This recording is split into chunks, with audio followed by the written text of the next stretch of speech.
Hello, আমি মোনা। আজ তোমাদের বানিয়ে দেখাবো বেগুন ভর্তা। তার জন্য সুন্দর দেখে একটা বেগুন বাজার থেকে কিনে এনে এটাকে ভালো করে ধুয়ে মুছে এর মধ্যে না ছুরি দিয়ে কেটে আমি গোটা গোটা রসুন কোয়া এর মধ্যে ঢুকিয়ে দিয়ে ভালো করে তেল মাখিয়ে আমি পুড়িয়ে নেব।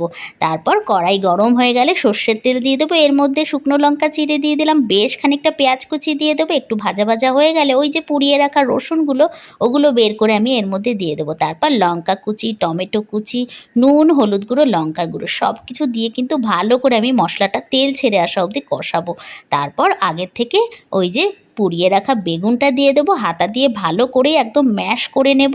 আর তারপর ভালোভাবে রান্নাটা একদম ভাজা ভাজা করে হয়ে গেলে নামানোর আগে দিয়ে দেবো ফ্রেশ ধনেপাতা কুচি।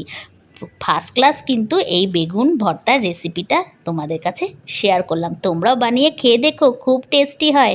রাতে রুটির সাথে খেয়েছিলাম, সাথে অল্প একটু স্যালাড নিয়ে নিয়েছিলাম।